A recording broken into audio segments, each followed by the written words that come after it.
Okay, so group one, podcast number two. Hello, everybody. So this week's readings and videos were all really connected around the three big ideas, which is ecology, story, and the role of humans in the world. And one thing that stood out is that in indigenous perspectives, these three things aren't separate. They're actually all part of the same system. In the reading by Mary Jane Zimmerman, she explains that indigenous ways of knowing start from the idea that everything is connected. Humans aren't separate from nature, and we're definitely not above it. We're actually part of this larger living system. And that idea shows up really clearly in both of the videos, too. June talks about how modern society often tells the story that humans are destructive and that Earth would be better off without us. But she challenges that by saying humans can actually play a positive, regenerative role in ecosystems.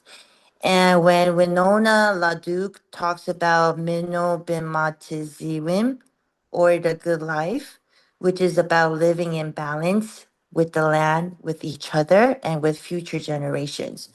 So when you put all that together, ecology isn't just about the environment, it's about relationships, and humans have responsibility within those relationships. That's where story comes in. In Leanne Howe's essay, she explains that story in native context isn't just something you tell for entertainment. It includes history, culture, performance, and even law all at once. She says stories actually create people and even shape nations. So story isn't just describing reality, it's actively shaping it. Zimmerman also shows this in a very interesting way. She describes a situation where a Western scientist gets frustrated because native participants are just telling stories instead of having a direct debate. But from the native perspectives, these stories are the discussion. They're a way of communicating meaning, correcting behavior, and maintaining relationships, all without being confrontational. And you can see this idea in the videos too. Lila June basically talks about how we're all living inside certain stories, like the idea that humans are separate from nature. And those stories shape how we act. And Leduc shows how indigenous stories carry teachings about how to actually live well, especially in terms of sustainability and responsibility. So, across all of these, story is really a way of knowing the world. And that leads to the biggest takeaway for me, which is how different the meaning of story is in American Indian studies compared to the Western definition. In Western thinking, a story is usually seen as a fiction or something less true than science or history. But in these readings, I got that idea just doesn't hold up. Story is actually a living form of knowledge. It connects people to the land, to their ancestors, and to their responsibilities.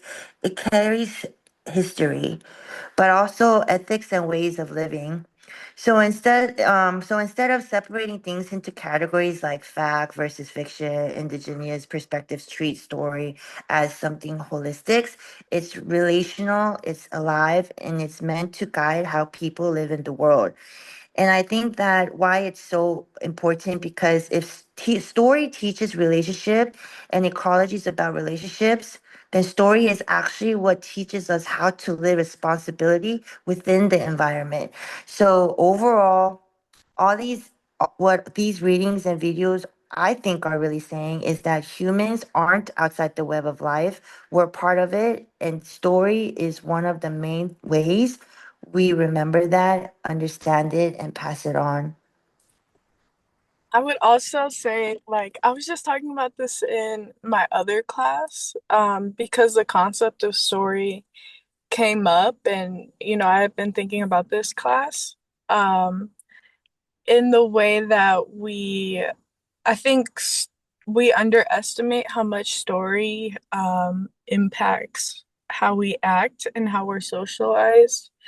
Like, you're a Western like thought processes, might be more, or like philosophies might be more, might see story as more fictional, but I think also with like the film industry being like such a big Euro-Western product, um, I think like to a degree they still kind of understand, just not as directly. Like when we when we watch movies and we like interact with people, we see how, oh, like sometimes people's favorite movies shape the way they act, their values, the way they think about the world, because there's more ways to learn than just to sit in a classroom and hear about technical stuff. I think story can teach like values in a way that other ways of knowing can't, or ways of teaching can't. I forgot the pedagogy, is that the word? Um, but yeah, like I know in my Lakota culture, there's different stories. There's this book it's an audio book that I've been listening to called The Lakota Way. Um, and it kind of teaches values and virtues through story. So it'll kind of introduce like, okay, this is like, the Lakota virtue of this, right? But here's a story, right? And it'll be, I think one of the stories was like how the flute got invented.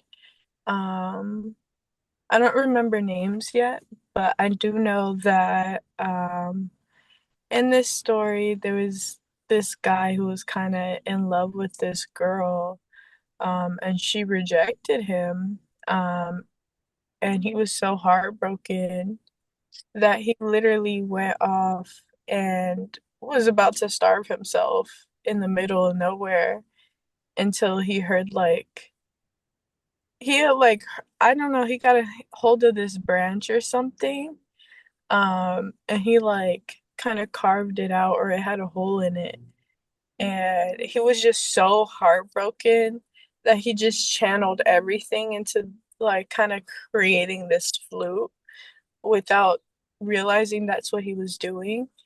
um and his emotions, because they were too much for him to handle, they started to pour out into him learning how to play this. So he just channels this emotional energy into something creative and productive that nobody ever had ever done before. And when he eventually returned to the village, the girl wanted him because he was so good at the flute. And it started becoming this thing of like, oh, this represents like kind of love, or or whatever. But I think from there, it really had me sit with myself and be like, dang, like you could really be so emotional, so hurt, so you can go through literally anything. You could think that you're never going to recover from a heartbreak or losing someone, or, whatever.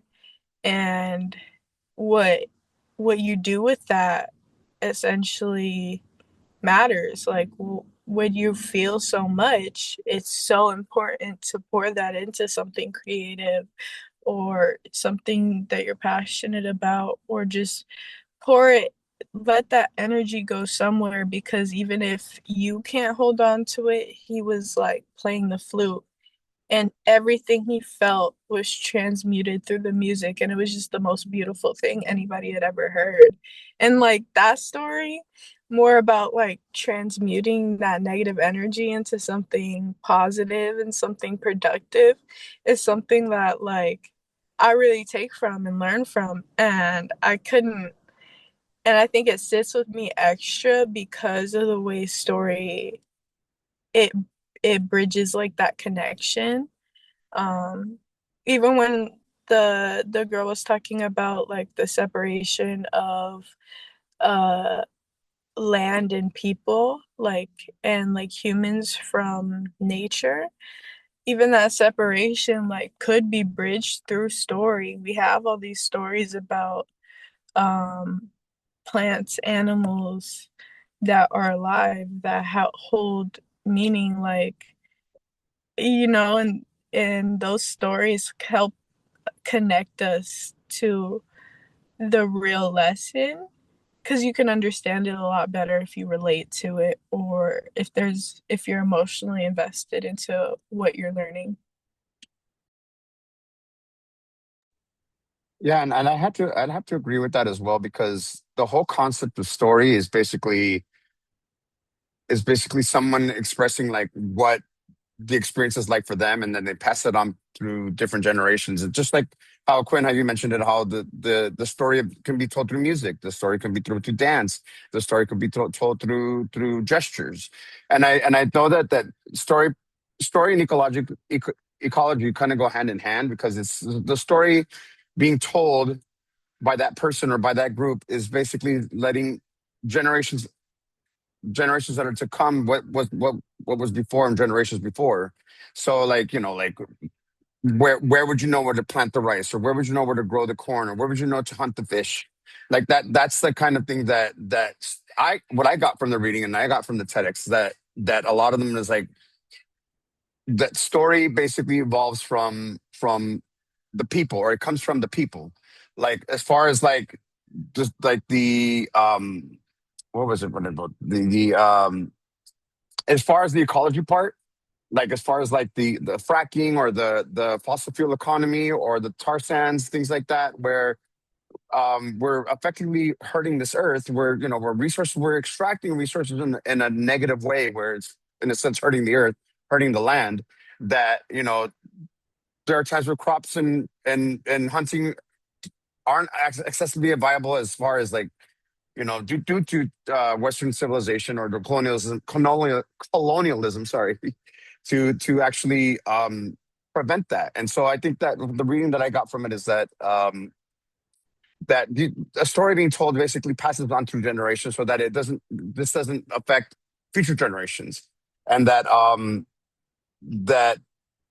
sorry, um, like there was one saying from the TED Talk that I saw that would said that from the Duke. I love it when she brought up the topic: if rice dies, we die. So basically, the story being told is basically letting the generation know where they can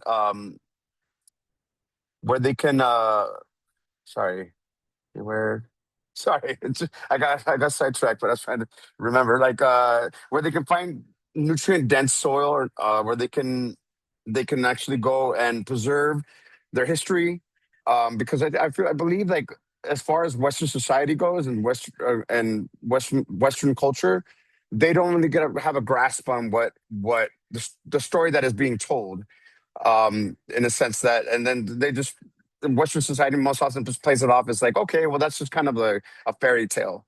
But no, it's something that's definitely that many indigenous people, many Native Americans hold true to themselves to carry on for as far as so this earth can survive, so that we have to live on this earth. We have to treat this earth like it's a part, like it's an entity, like it's something that we share. We have to share this earth together with this earth. And by extracting resources in a vile, like forceful way that it's affecting this earth, I feel like it's not fair to the common person, as far as like like pollution or the what was it the sorry, I got sidetracked there. But as far as like the environment itself, like it's affecting like the chopping of the chopping of the trees in the rainforest, or building civilization, building buildings where most of the land could be growing. That's far as how I see it as colonialism goes. It's like, 'cause we're just extracting, expanding from so I'm not kind of I'm getting kind of sidetracked here, sorry. But as far as like continuing the story, that's what I got off the reading, is that ecology and story go hand to hand, because you have to continue the story in order to preserve the ecology. So that's basically what I say. Sorry if I was a little choppy. If anyone has any if that made any sense. If anyone has anything on top of that, sorry, I was all over the place.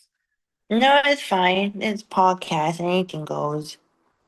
Um, Quinn, do you have anything? Oh no, I think she got booted off. Probably, I think she got, yeah, because I saw her freeze for a second. Oh, really? So I Yeah, will try to come back in. yeah. Let me see. Let me give me one second. Um, well, just to kind of summarize and close off to wrap Yeah. everything up, what really stand out is that ecology, story, and human responsibilities are all connected. Hmm. These materials show that humans aren't separate from the world and we're part of a larger system of relationships. And story isn't just something we tell, it's something that teaches us how to live within that system. Hmm. And last, it carries knowledge, responsibility, and connection. And it also reminds us that our role is to live in balance, not in control. Exactly.